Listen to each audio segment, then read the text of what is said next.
একটা বিব্রতকর একটা প্রশ্ন আপনি আমাকে প্রথমেই করলেন।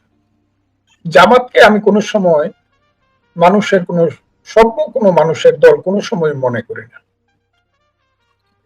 এবং আমি মৌলানা ভাসানীর সাথে তার একজন নাতি শিষ্য হিসাবে আমি একমত যে আল্লাহ বানাইছে ইসলাম আর শয়তান বানাইছে জামাত ইসলাম।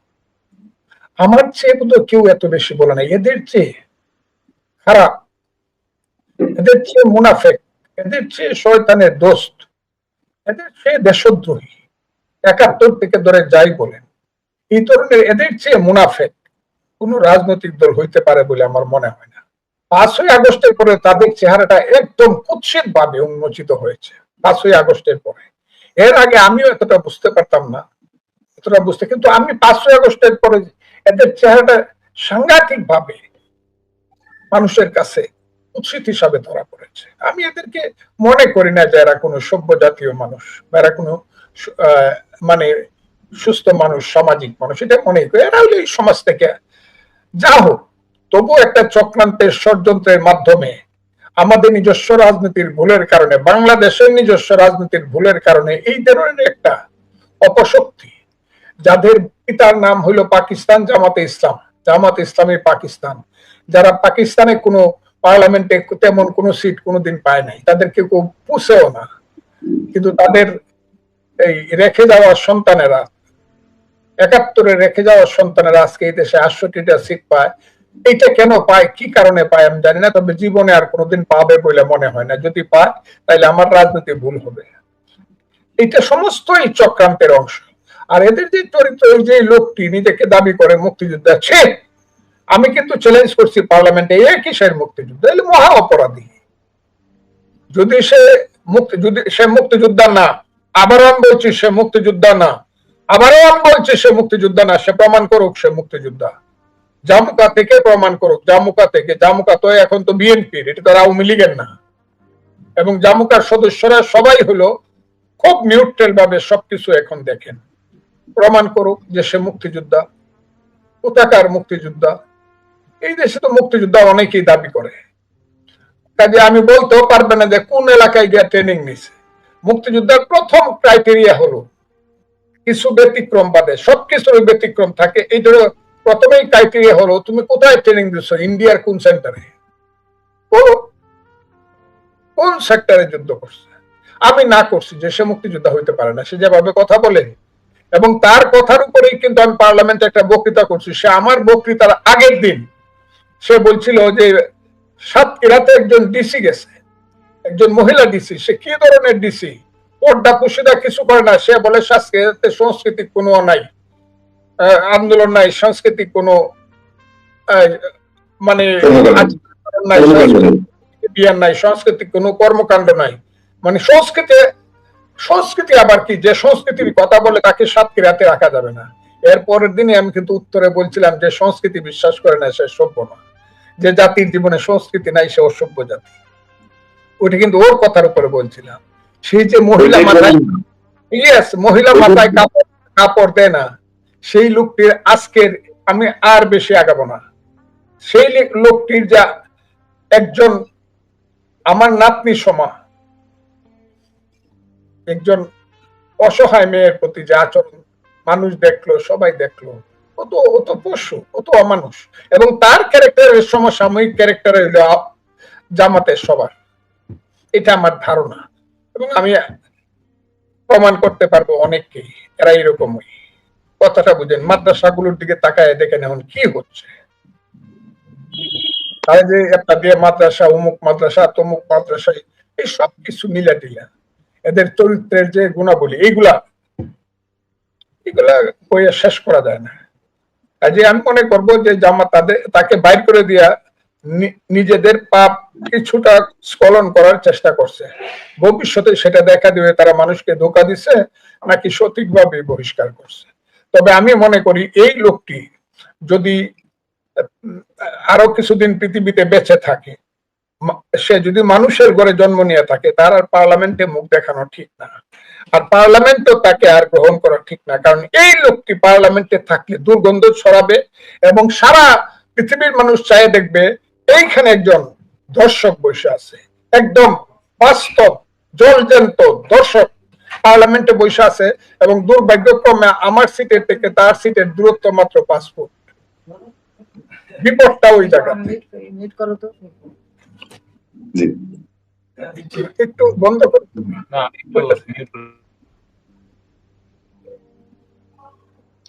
দর্শক, আমরা কথা বলছিলাম যে অ্যাডভোকেট ফজলুর রহমানের সাথে। আপনারা জানেন বীর মুক্তিযোদ্ধা, এবং আমাদের সোশ্যাল মিডিয়ায় আজকে প্রচন্ড গুঞ্জন। কেউ কেউ বলছেন রাষ্ট্রপতি মোহাম্মদ শাহাবুদ্দিন চুপ্পু, জি তিনি হয়তো, জি। তো সেই ক্ষেত্রে আমরা একটুখানি অপেক্ষা করছি। আপনারা জানেন যে একজন সংসদ সদস্য সবসময় খুবই ব্যস্ত থাকেন, এবং সেই ব্যস্ততার মধ্যে তাকে সময় বের করতে হয়। আমরা যখন ফজলুর রহমানের সঙ্গে বসেছি তখনও তার এখানে প্রচন্ড লোকজনের ভিড় ছিল, তারপরও তিনি আমাদের সঙ্গে সংযুক্ত হয়েছেন। আমরা দীর্ঘ প্রায় 1 ঘন্টা তার জন্য অপেক্ষা করতে হয়েছে। এখনো তিনি ব্যস্ততায় আছেন বলেই তাকে হয়তো চট করেই আবার উঠতে হয়েছে। আমরা অপেক্ষা করছি, তিনি লাইন বিচ্ছিন্ন করেননি। আপনারা নিশ্চয়ই ফজলুর রহমানের মূল্যবান আলোচনা শুনবেন। তবে যে আলোচনাটি আমাদের শুরুতে আমি হেডলাইনে যুক্ত করেছি যে জি ডক্টর ফজলুর রহমান ফিরে এসেছেন, আমরা আবার মনোযোগ দিয়ে তার বক্তব্য শুনবো। জি জি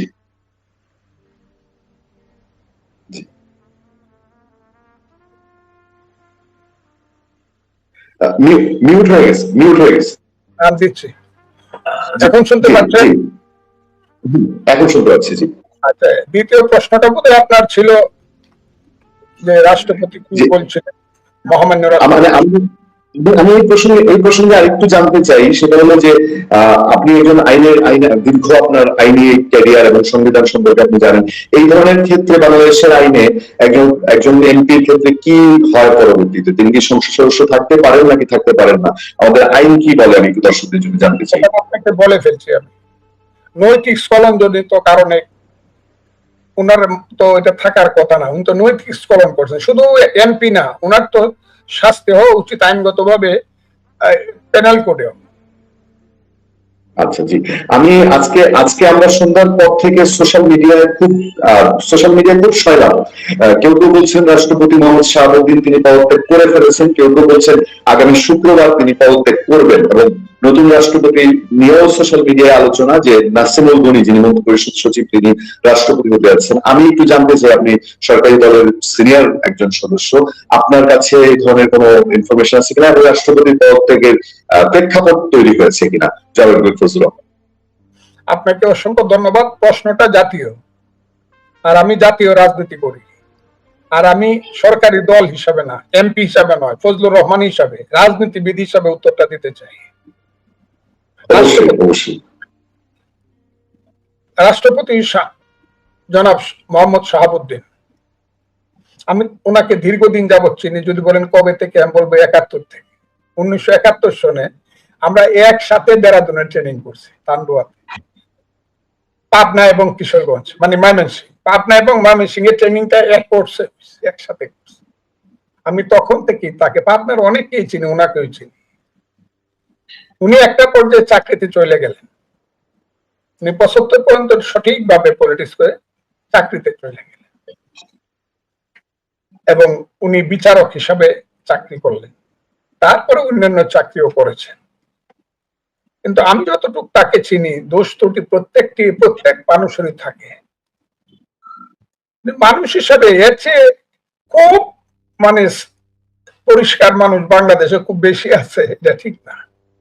তার মধ্যে সাহস আছে, সিদ্ধান্ত নেওয়ার গুণাবলী আছে, দেশের প্রতি ভালোবাসা আছে। বিভিন্ন কারণে বিভিন্ন সময় চেয়ারে থাকলে পরে বিভিন্ন ধরনের সিদ্ধান্ত নিতে হয়, রং বেরঙের সিদ্ধান্ত। আমি এটাকে বলি রং। এই সিদ্ধান্তটা নেওয়ায় তারা যাদের হাতে ক্ষমতা থাকে।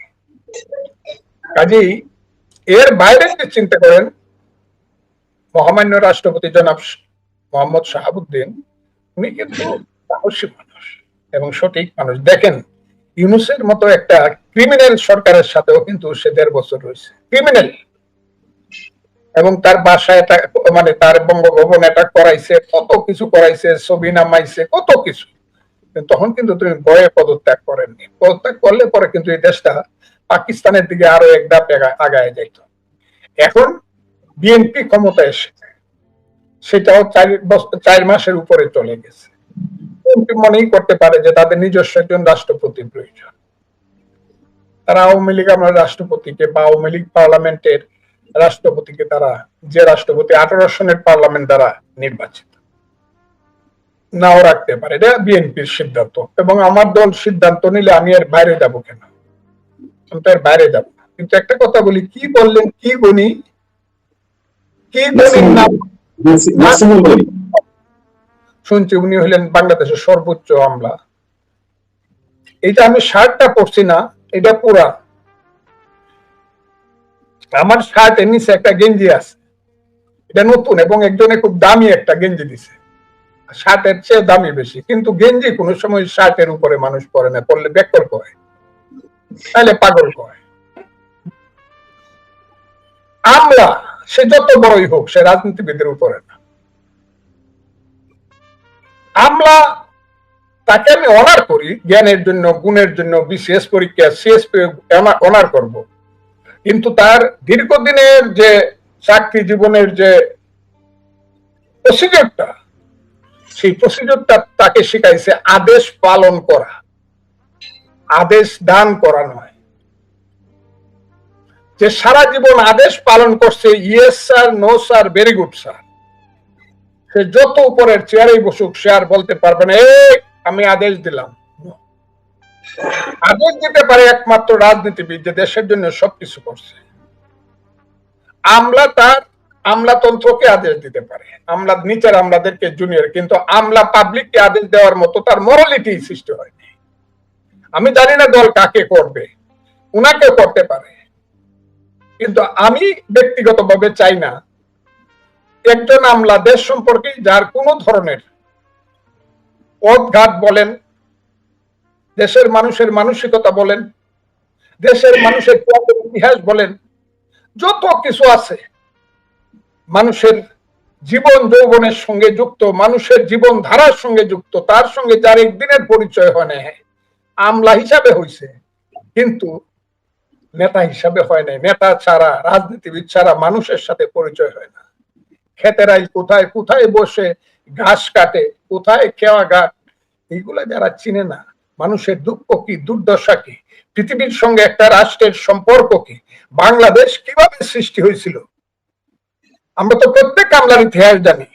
যারা বাংলাদেশের সঠিক ইতিহাসটাকে সম্মান করতে জানে না, আমলাদেরকে রাষ্ট্রপতি না করলে আমার ভালো লাগবে, তবে দল যদি করে কি করব, অগত্যা আমার। কিন্তু আমি আমলা রাষ্ট্রপতি চাই না। আমি চাই যেই হোক, আমাদের দল থেকে হোক আর বাড়িতে একজন রাজনীতিবিদ হোক। আর রাজনীতিবিদ হইলে আমাদের দলেও অনেক সিনিয়র লিডার এখন আছেন, যাদের ত্যাগ আছে, তিতিক্ষা আছে, জ্ঞান আছে, লেখাপড়া আছে, ইতিহাস আছে, জেল জুলুম অত্যাচারের সমস্ত কিছু যাদের জীবনে বহন করছে।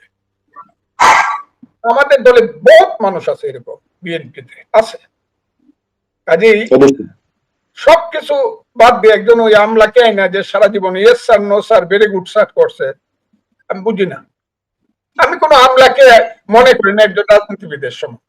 যত বড় আমলা, এই যে বললাম শার্ট কোন সময় গেঞ্জি নিচে, সব সময় শার্টের নিচে থাকে, তবে গেঞ্জির প্রয়োজন, কিন্তু শার্টের উপরে পরার জন্য শার্ট থাকবে উপরে, পলিটিশিয়ান থাকবে উপরে। আমি অনুষ্ঠান এমনিতে দীর্ঘায়িত করবো না আজকে। আর একটা শুধু ইস্যুটা বর্তমান চলমান রাজনীতির জন্য খুব গুরুত্বপূর্ণ। আপনার এই বিষয়ে প্রতিক্রিয়া আমরা অন্যান্য জায়গায় দেখেছি। আমাদের দর্শকদের কাছে প্রতিক্রিয়া চাই।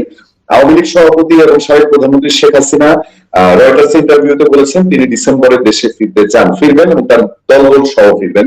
তিনি কি সত্যিকার অর্থে পারবেন কিনা বাংলাদেশে বাস্তবতা, উনি কি ফিরবেন কিনা আপনার কি মনে হয়? আপনি তো চেনেন, এই পরিবার চেনেন, শেখ হাসিনাকে হারে হারে আপনি চেনেন, সেটা জানতে চাই। এবং এর প্রতিক্রিয়ায় বাংলাদেশে দেখা গেছে বিএনপি ওইভাবে এটা জন্য চিন্তিত না বা দুশ্চিন্তা আছে এরকম মনে করার কোন সুযোগ নাই।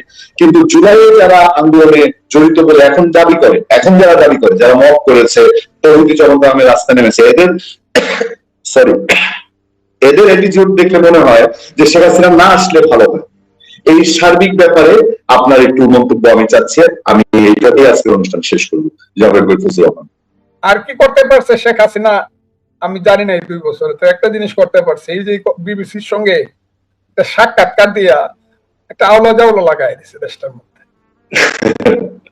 কথাটা বুঝছেন? তার মিত্র এবং শত্রুরা সবাই এটা নিয়ে চিন্তিত হয়ে পড়ছে যে ডিসেম্বরের মধ্যে শেখ হাসিনা আসতেছে। এইটা করতে পারছে যে একটা কথা বলে সমস্ত ব্যাপারটাকে, সমস্ত জিনিসটাকে একটা আলোড়ন সৃষ্টিকারী ঘটনা হিসাবে করতে পারছে।